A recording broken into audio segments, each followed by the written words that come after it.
Bulletin में सबसे पहले बात झारखंड की उन खबरों की करेंगे जिस पर पूरे देश की नजर है। छात्रों के आंदोलन के बाद सरकार ने जिन परीक्षा को रद्द किया था, झारखंड हाई कोर्ट ने उस पर रोक लगा दी है, जिसके बाद कहीं खुशी है तो कहीं गम की स्थिति है। नौकरी बहाल होने के बाद लोगों में खुशी है तो आंदोलनकारी अभ्यर्थियों में नाराजगी, और इन सब के बीच हाई कोर्ट की रोक पर सियासत भी बिना ब्रेक जारी है। जेपीएससी जेएसएससी रिफॉर्म मंच का नेतृत्व कर रहे अभ्यर्थियों ने सीएम के खिलाफ उलगुलान की बात कही है और आज मुख्यमंत्री का पुतला दहन कर ऐलान कर दिया। जबकि परीक्षा रद्द किए जाने के मामले में हाई कोर्ट में आज फिर 3 याचिका पर सुनवाई होगी। वहीं परीक्षा को लेकर के पूरा विवाद सुप्रीम कोर्ट तक पहुंच गया है, जिसमें धांधली को लेकर के जारी सीआईडी जांच के खिलाफ याचिका दायर की गई है और इसमें सीआईडी के केस से लेकर के सीबीआई को सौंपने की मांग की जा रही है। उस पर भी आज सुनवाई होनी है। तो आज का दिन बेहद ही खास झारखंड के लिए है, झारखंड के अभ्यर्थियों के लिए है। इधर जेपीएससी परीक्षा विवाद पर आज सुप्रीम कोर्ट में महत्वपूर्ण सुनवाई होने जा रही है। परीक्षा में कथित गड़बड़ियों की जांच सीबीआई से कराने की मांग को लेकर के दाखिल याचिका पर आज जल्द सुनवाई की मांग की जाएगी। सामाजिक कार्यकर्ता हरिशरण देवगन की ओर से सुप्रीम कोर्ट में वकील सत्यम सिंह राजपूत ने याचिका दाखिल की है, जिसमें मौजूदा सीआईडी जांच को सीबीआई को सौंपने की मांग की गई है। अब जेपीएससी अभ्यर्थियों की नजर सुप्रीम कोर्ट पर टिकी हुई है। ज्यादा जानकारी के साथ न्यूज 18 संवाददाता शंकर आनंद हमारे साथ फोन लाइन पर जुड़ गए हैं। शंकर, आज सुप्रीम कोर्ट में अब सुनवाई होगी सीबीआई जांच को लेकर के, क्या इसको लेकर के अपडेट है? देखिए, जिस तरह से जेपीएससी परीक्षा से जुड़ा मामला जो है, ये मामला बेहद चर्चा का केंद्र बना और ये सिर्फ झारखंड में ही नहीं बल्कि देश में इस मसले को लेकर चर्चाएं हुई। और जिस तरह से छात्रों के प्रदर्शन को अगर देखा जाए तो छात्रों के द्वारा ये लगातार वहां पे प्रदर्शन के दौरान में बात रखी जा रही थी कि इस मामले की सीबीआई जांच होनी चाहिए और किस तरह से आगे भी भविष्य में जेपीएससी समेत अन्य प्रतियोगी परीक्षाओं की जो व्यवस्था है उसमें कहीं से भी ऐसा एक लीक होने जैसा, जो प्रश्न पत्र लीक होने जैसा कोई मसला ना हो, तो उसके लिए क्या व्यवस्था बनाया जाए, उन तमाम मसलों को लेकर भी वहां पर कई तरह की मांगे उठी। लेकिन जिस तरह से जेपीएससी की परीक्षा में हुई गड़बड़ी की मांग को लेकर, इसमें सीबीआई जांच की मांग को लेकर एक दायर याचिका पर आज बेहद महत्वपूर्ण सुनवाई होनी है। और ये जो याचिका दायर किया गया था, सामाजिक कार्यकर्ता हरिशरण देवगन जो है उनके तरफ से सत्यम सिंह राजपूत के द्वारा ये याचिका को दायर किया गया था। और इस मामले पर जो एडवोकेट है सत्यम सिंह राजपूत, उनसे भी मेरी बातचीत हुई। उनका कहना था कि आज कोर्ट के सामने इस मामले पर तमाम दलीलों को कोर्ट के सामने रखा जाएगा, छात्रों की जो मुश्किलें हैं उसको रखा जाएगा और उसके बाद ये चाहेंगे, उनके याचिकाकर्ता के द्वारा ये चाहेंगे कि इस मामले में जल्द से जल्द सीबीआई जांच हो, जिससे कि एक दूध का दूध पानी का पानी साफ हो जाए कि आखिर कैसे ये प्रश्न पत्र लीक होता है, किन किन लोगों की भूमिका होती है, किस तरह से इसे प्रभावित किया जाता है। तो एक तरह से कह सकते हैं इन तमाम मसलों को लेकर सीबीआई जांच की जो अनुशंसा है वो इस याचिका के द्वारा की गई है। तो आज कोर्ट किस तरह से इस मामले पर सुनवाई करती है, किस तरह से तमाम निर्देश देती है। बिल्कुल शंकर, और यही देखने वाली बात होगी कि सुप्रीम कोर्ट की तरफ से आज जो सुनवाई होगी उसमें क्या फैसला आता है। छात्र जिस मांग को लेकर के इतने दिनों से डटे हुए हैं, आंदोलन कर रहे हैं कि सीबीआई जांच हो, उसको लेकर के सुप्रीम कोर्ट क्या फैसला सुनाती है। आप नजर बना के रखिएगा शंकर, अपडेट आपसे लेंगे। बहुत शुक्रिया जानकारी के लिए। तो देखिए, जेपीएससी परीक्षा विवाद में आज फिर एक बड़ा कानूनी मोड़ सामने आने वाला है। 11वीं से 13वीं सिविल सेवा परीक्षा को लेकर के दाखिल याचिकाओं पर झारखंड हाई कोर्ट में आज सुनवाई होने जा रही है। गुरुवार को हाई कोर्ट ने राज्य सरकार के परीक्षा और नियुक्ति रद्द करने के फैसले पर अंतरिम रोक लगाकर के सफल अभ्यर्थियों को बड़ी राहत दी थी और आज हाई कोर्ट में आशीष अक्षत, रवि कुमार हांसदा और आकांक्षा मिज की याचिका पर सुनवाई होगी। साथ ही सीडीपीओ परीक्षा रद्द करने के मामले पर भी सुनवाई होने वाली है। अब ऐसे में सवाल ये खड़ा होता है कि क्या आज की सुनवाई में जेपीएससी विवाद को लेकर के तस्वीर और साफ हो पाएगी। अभ्यर्थियों की नजरें अब पूरी तरह से झारखंड हाईकोर्ट के अगले आदेश पर टिकी हुई है।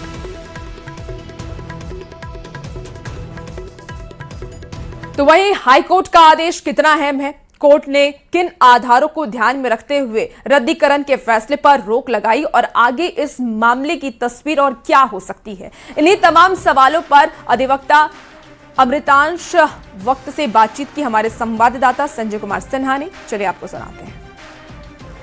झारखंड सरकार की ओर से रद्द की गई 22 परीक्षा को अब झारखंड हाईकोर्ट में लगातार चुनौती दी जा रही है और गुरुवार को जो अहम सुनवाई हुई है, खासकर जेपीएससी 11वीं से 13वीं और फूड सेफ्टी ऑफिसर को लेकर जो याचिका दाखिल थी, उस पूरे मामले में क्या कुछ हुआ, क्या झारखंड हाईकोर्ट की मौखिक टिप्पणी रही, कोर्ट का आदेश क्या है, पिटीशन किस बात को लेकर फाइल था, तमाम चीजों को लेकर हमारे साथ जो इस पूरे मामले के जो मेन अधिवक्ता हैं, मुख्य अधिवक्ता हैं, सीधे बात करेंगे अमिताभ जी से। कल 2 मामलों में सुनवाई हुई। जो पहला मामला लगा हुआ था सौरभ सिंह जी एंड अदर्स का, वो था फूड सेफ्टी ऑफिसर्स का, और जो दूसरा मामला था वो सिविल सर्विसेज 11 to 13 जेपीएससी का था। ये दोनों मामले में कोर्ट ने सुनवाई की और कोर्ट ने प्राइमा फेसाई फाइंडिंग दी। ये जो सरकार की जारी किए हुए निर्देश हैं ये गलत है, इसीलिए इसको प्राइमा फेसाई अभी स्टे किया जाता है। कोर्ट ने जो आदेश दिया, तो जाहिर है कि आदेश के पीछे कोर्ट का आधार होगा, कोर्ट की कोई टिप्पणी होगी जो आदेश में होगी। वो आदेश क्या है? कोर्ट में हम लोग ने यही दलील दिया था कि अचानक से सरकार के द्वारा एक आदेश पारित होता है कि कल से आपकी पूरी एडवर्टीजमेंट समाप्त, रद्द, जहां पर अधिकारी, डिप्टी कलेक्टर, डीएसपी और अन्य जो सिविल सर्विसेज होते हैं, क्लास 2 पोस्ट के अधिकारी, फूड सेफ्टी ऑफिसर्स को पता चला कि उनकी नौकरियां चली गई हैं बिना कोई शो कॉज नोटिस, बिना कोई इंटीमेशन, बिना कोई इंक्वायरी, बिना कोई इन्वेस्टिगेशन, बिना कोई डायरेक्ट एलिगेशन उस पर्टिकुलर एम्प्लॉय पर, बिना डिपार्टमेंटल प्रोसीडिंग, कि आप किसी भी एम्प्लॉय को टर्मिनेट नहीं कर सकते। ये इसका प्रोविज़न संविधान में भी दिया हुआ है और कई सारे सुप्रीम कोर्ट और हाई कोर्ट के सेटल्ड प्रीपोजिशन ऑफ लॉ है। यदि आप सरकार को लगता है कि कुछ लोग टेंटेड हैं तो उनके ऊपर इंक्वायरी होनी चाहिए। इंक्वायरी के बाद इन्वेस्टिगेशन को रिवील करना चाहिए, उन्हें शो कॉज देना चाहिए, उनको अपना पक्ष रखने का मौका देना चाहिए, उसके बाद कार्रवाई होनी चाहिए। संजय कुमार सिन्हा, न्यूज़ 18, रांची। तो देखिए, जेपीएससी जेएसएससी विवाद को लेकर के झारखंड में एक बार फिर से आंदोलन की धार अब तेज होने लगी है। रिफॉर्म मंच ने आज सरकार के खिलाफ सभी जिलों में पुतला दहन का ऐलान किया है। परीक्षा रद्द करने के फैसले पर सरकार की नीतियों के विरोध में छात्र अपना आक्रोश जताएंगे। हालांकि आपको बता दें कि आंदोलन को फिलहाल स्थगित कर दिया गया है, लेकिन रिफॉर्म मंच का साफ ये कहना है कि आंदोलन खत्म नहीं हुआ है। तो रांची से आपको ये इस वक्त की सबसे बड़ी खबर बता रहे हैं।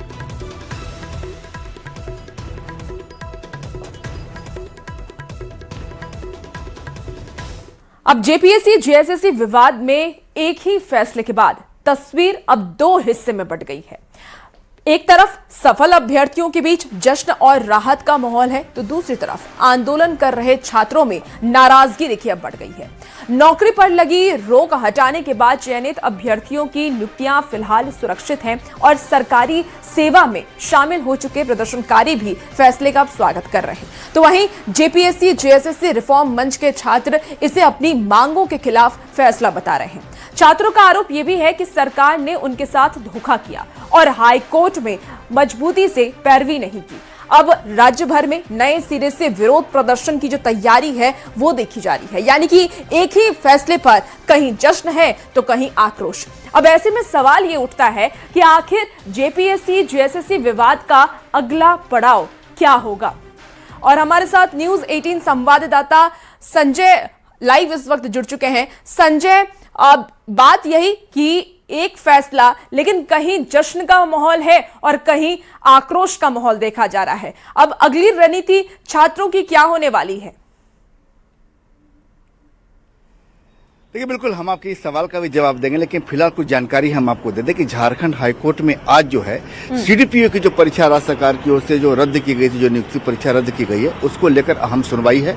और 11वीं से 13वीं मामले में 3 याचिका दाखिल है जिस पर भी सुनवाई होनी है। कुछ लोगों के मन में यह सवाल उठ रहा होगा कि ज्यादातर लोगों के मन में कि 11वीं से 13वीं के मामले में कल झारखंड हाईकोर्ट का तो आदेश आ ही चुका है, फिर आज सुनवाई क्यों हो रही है। तो बता दें कि कल जो 2 मामलों में सुनवाई हुई थी, दीपमाला और सोनम की अलग अलग याचिका पर झारखंड हाईकोर्ट ने जो सुनवाई की, उसमें कोर्ट ने पूरी परीक्षा ने जेपीएससी 11वीं से 13वीं की जो पूरी परीक्षा है उस परीक्षा पर स्टे लगा दिया, जो रद्द करने का आदेश था उस पर स्टे है। मतलब जेपीएससी 11वीं से 13वीं के जितने भी नियुक्त अभ्यर्थी है, कर्मचारी हैं, वो वास्तव में काम पर लौटेंगे। अब सवाल है कि आज क्या होने जा रहा है। तो अलग अलग याचिका जो कोर्ट में पहले से दाखिल की गई थी उसी पर सुनवाई होनी है। तो आदेश 11वीं से 13वीं में कल आ चुका है, लेकिन जो याचिका पहले से दाखिल थी उस पर भी आज फैसला आ सकता है या सुनवाई होनी है।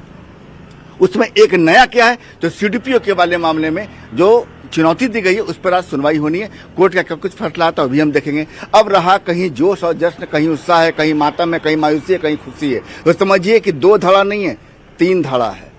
रांची में एक आंदोलन को आपने देखा जयपाल सिंह स्टेडियम में, जो कि अभ्यर्थी लगातार मांग कर रहे हैं कि सभी परीक्षाओं को रद्द किया जाए। राज्य सरकार ने रद्द किया भी। अब आइए दूसरा कौन है? दूसरा जिन परीक्षाओं को रद्द किया गया लेकिन झारखंड हाईकोर्ट से जिनको राहत मिल गई, जेपीएससी 11वीं से 13वीं और फूड सेफ्टी, ये दोनों में जश्न है। तीसरा कौन है? तीसरा वो लोग हैं जेएसएससी सीजीएल वाले, जिनको अभी झारखंड हाईकोर्ट नहीं पहुंचे हैं, जिनके मामले में अभी सुनवाई नहीं हुई है, वो भी आंदोलन कर रहे हैं रांची की सड़कों पर। मतलब रांची की सड़कों पर आंदोलन करने वाले 2 चेहरे हैं। एक जो जयपाल सिंह स्टेडियम वाले हैं जो लगातार परीक्षा को रद्द करने की मांग कर रहे हैं, और एक वो है जिनकी नियुक्ति रद्द हुई है और उनको झारखंड हाईकोर्ट से फिलहाल राहत नहीं मिली है या झारखंड हाईकोर्ट अभी तक पहुंचे नहीं है। बस यही 3 धड़ा है आंदोलन का। 2 आंदोलन है, 2 जगह राहत है। जी संजय, क्योंकि आज छात्रों की तरफ से जो उनके नेता वो ये भी कह रहे हैं कि आंदोलन खत्म नहीं हुआ है, आंदोलन को बस कुछ समय के लिए रोका गया है। तो अब आगे क्या और उग्र आंदोलन की इन लोगों की प्लानिंग है? देखिए, जयपाल सिंह स्टेडियम में जो आंदोलन हुआ था 26 दिनों तक हुआ।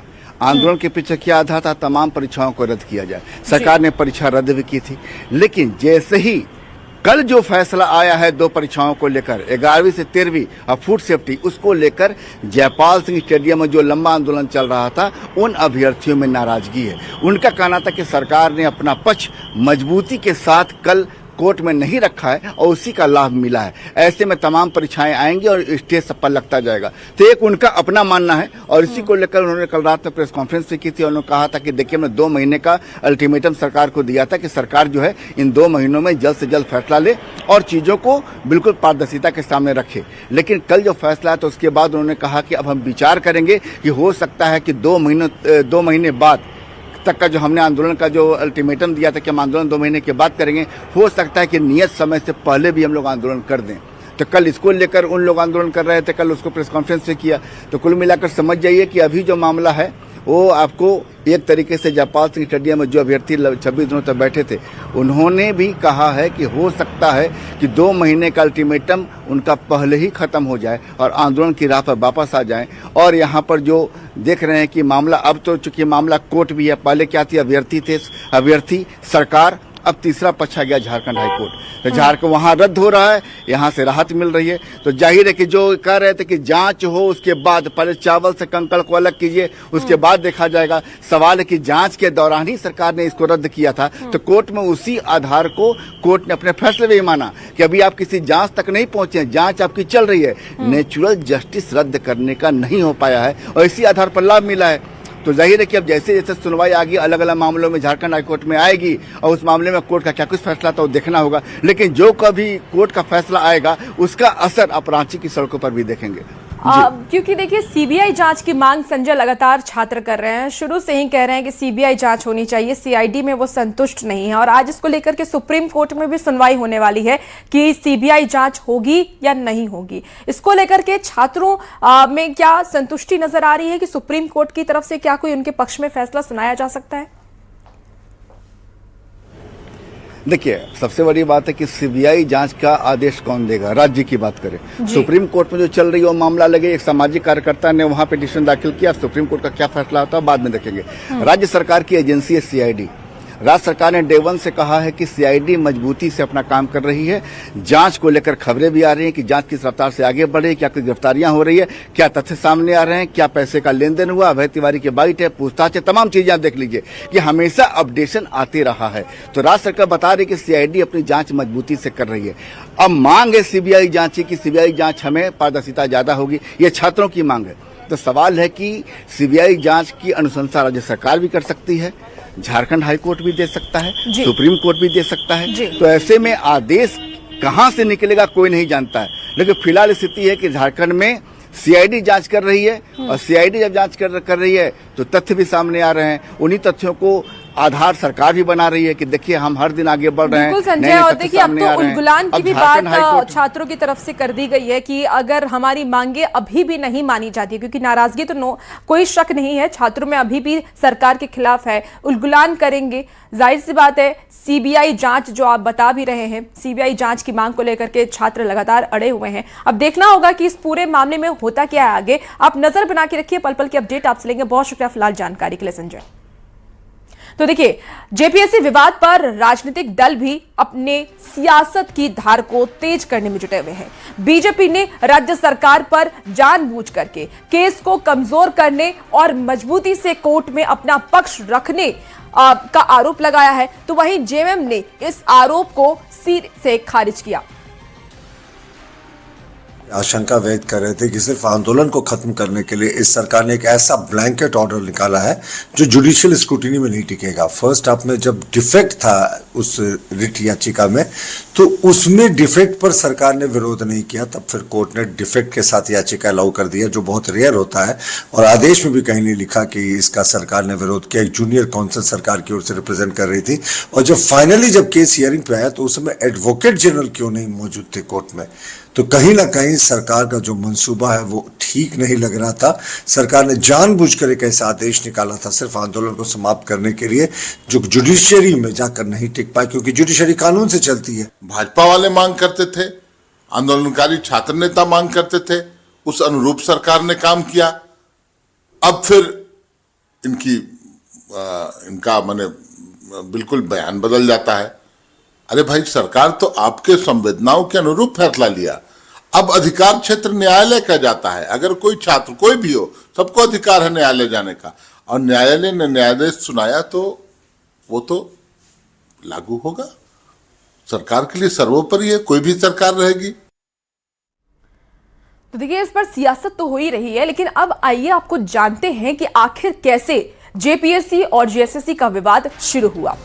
देखिए, इस विवाद की शुरुआत 14वीं झारखंड संयुक्त सिविल परीक्षा की प्रारंभिक परीक्षा के रिजल्ट को लेकर के उठे सवालों से तेज हुई।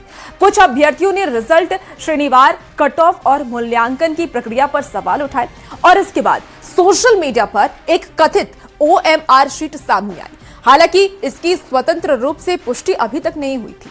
हालांकि बढ़ते जो ये मामला है वो बढ़ने लगा, और उसके बाद राज्य सरकार ने इसकी जांच सीआईडी को सौंप दी। इसके बाद एसआईटी बनाया गया और जांच का दायरा परीक्षा कराने वाली एजेंसी तक पहुंचा। धीरे धीरे विवाद सिर्फ 14वीं जेपीएससी परीक्षा तक सीमित नहीं रहा। दूसरी भर्ती परीक्षाएं और प्रक्रिया भी जांच के दायरे में अब सामने आ गई, और इसके बाद छात्रों का जो आंदोलन है वो करीब 26 दिनों तक चला। आंदोलन और जांच के बीच सरकार ने कई भर्ती परीक्षाओं और प्रक्रियाओं को रद्द करने का फैसला भी किया।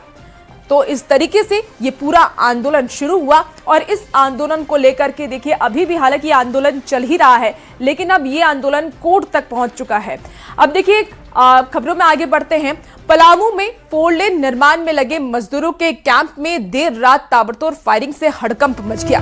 बाइक सवार अपराधियों ने निर्माणाधीन फ्लाईओवर के ऊपर बने अस्थायी शेड में सो रहे मजदूरों को निशाना बनाया। गोलीबारी में 2 मजदूर घायल हुए हैं, जिसमें से एक के पैर और दूसरे के पेट में गोली लगी है। गंभीर रूप से घायल मजदूर को बेहतर इलाज के लिए रिम्स रेफर किया गया है। घटना की सूचना मिलते ही पलामू एसपी मौके पर पहुंचे। घटनास्थल पर 4 खोखा और राहुल दुबे गैंग से संबंधित पर्चा मिलने की बात भी सामने आई है। और हमारे साथ पलामू से नीलकमल फोन लाइन पर जुड़ चुके हैं। नीलकमल, इस पूरे मामले को लेकर के क्या फिलहाल स्थिति और अपडेट क्या? देखिए, आपको बता दूं कि ये देर रात की घटना है और फोरलेन निर्माण कार्य में लगे जो मजदूर हैं वो सतवरवा थाना क्षेत्र के रजडेरवा में वो कैंप लगाकर वो वहां पे रहते हैं। और कल रात में भी वो निर्माणाधीन कैंप में वो सो रहे थे, तभी अचानक बाइक सवार अपराधी पहुंचते हैं और अंधाधुंध फायरिंग करना शुरू कर देते हैं, जिसमें 2 मजदूर घायल हो जाते। एक की पेट में गोली लगी है और एक के पैर में गोली लगी है और दोनों की हालत गंभीर देखते हुए एमएमसीएच में इलाज के बाद उन्हें रिम्स रेफर किया गया है। ये पूरी घटना बताया जा रहा है कि राहुल दुबे गैंग के द्वारा ये घटना को अंजाम दिया गया है और फिरौती और लेवी मांग को लेकर के ये घटना को अंजाम दिया है। घटना की सूचना मिलते ही घटनास्थल एसपी पहुंचे कपिल चौधरी और पूरे घटना वारदात की जानकारी ली और जो आसपास के इलाके में लगे सीसीटीवी को खंगाला जा रहा है। फिलहाल पुलिस जो अपराधी वहां पहुंचे थे उनकी गिरफ्तारी को लेकर अलग अलग छापेमारी भी शुरू कर दी है। आपको बता दूं कि पूर्व में भी इस तरह की घटना इस फोरलेन निर्माण में हुआ है। पूर्व में भी मजदूरों के ऊपर फायरिंग हुई थी। नीलकमल, क्योंकि आप बता रहे हैं कि लेवी मांगने को लेकर के इस घटना को अंजाम दिया गया, तो राहुल दुबे की गैंग ने किससे लेवी मांगी थी? देखिए, वो संबंधित जो ठेकेदार हैं और उनके जो वहां पे मजदूर काम कर रहे हैं, तो ठेकेदार से लेवी मांगने की बात सामने आ रही है। हालांकि ये आधिकारिक पुष्टि अभी नहीं की गई है। ये सिर्फ बताया जा रहा है कि चूंकि घटना का और कोई कारण नहीं, वो मजदूर वहां बैठे हैं और उन पे फायरिंग होती है। जी ठीक है, आप नजर बना के रखिए। देखना होगा कि आगे पुलिस की तरफ से क्या कुछ कार्रवाई की जाती है, कब तक गिरफ्तारी होती है। बहुत शुक्रिया जानकारी के लिए नीलकमल। देखिए, रामगढ़ में 34 जंगली हाथियों के झुंड ने दहशत बढ़ा दी है। रजरप्पा मंदिर जाने वाले मार्ग के जानिया मारा जंगल में हाथियों का झुंड डेरा जमाए हुए हैं, जिससे कि पहले देर रात हाथियों ने भूचुंगडीह गांव में जमकर उत्पात मचाया। आपको बता दें कि झुंड पंचायत सचिवालय का मुख्य दरवाजा तोड़ करके अंदर घुस गया और वहां रखे सामान के साथ सीसीटीवी कैमरे को भी क्षतिग्रस्त कर दिया। तो देखिए, जंगली हाथियों का जो आतंक है वो नहीं थम रहा है। रामगढ़ से आपको ये खबर बता रहे हैं, जहां जानिया मारा जंगल में हाथियों ने डेरा डाला है। भूचुंगडीह गांव में हाथियों का उत्पात देखने को मिला है। आपको बता दें कि झुंड पंचायत सचिवालय का मुख्य दरवाजा तोड़ करके अंदर घुस गया और वहां रखे सामान के साथ सीसीटीवी कैमरे को भी क्षतिग्रस्त कर दिया। हालांकि तुरंत क्विक रिस्पांस टीम और वन विभाग को इस बात की जानकारी दी गई। वन विभाग की टीम मौके पर पहुंची, हाथियों को खदेड़ने की कोशिश की, लेकिन आम लोगों में, ग्रामीणों में दहशत का माहौल है। और गिरिडीह के बगोदर में जंगली हाथियों का आतंक किसानों के लिए एक बड़ी मुसीबत बन गया है। लक्ष्मी बाग में 29 हाथियों के झुंड ने लगातार 4 रातों तक जमकर तबाही मचाई और करीब 100 किसानों की फसलें बर्बाद कर दी। ग्रामीणों का दावा यह भी है कि अब तक करीब 1 करोड़ रुपए का नुकसान भी हो चुका है। गन्ना, धान अब जो है मकान और दुकान को तोड़ रहा है। आज लगातार 5 दिनों से कहर में पूरा अटका है और इस पर फॉरेस्ट विभाग जरा भी गंभीर नहीं दिख रहे हैं। 2-4 सिपाही उनके 2-4 लेके आए हैं, वो टीम वाले को मसाल से इधर उधर थोड़ा सा करते हैं। हम गांव वाले भी दौड़ते हैं, इसलिए कि हम लोग पर उल्टे हाथी वार करने के लिए तैयार है। वन विभाग से कहना चाहते हैं, सरकार से कहना चाहते हैं कि उग्र आंदोलन के लिए हम सभी किसान संगठित हो रहे हैं। अटका पूर्वी पंचायत में आज विगत 4 दिनों से 30 के संख्या में हाथियों का झुंड आया हुआ है, जो यहाँ के किसानों का लगभग करोड़ों का नुकसान कर चुका है। अब हाथी लोग उग्र रूप ले लिया है। अब घर, मकान, मुर्गी फार्म, दुकान का भी क्षति कर रहा है। फॉरेस्ट विभाग से हम अपील करेंगे कि हाथियों का झुंड को यहाँ से ले जाए और यहाँ के किसानों को मुआवजा का क्षतिपूर्ति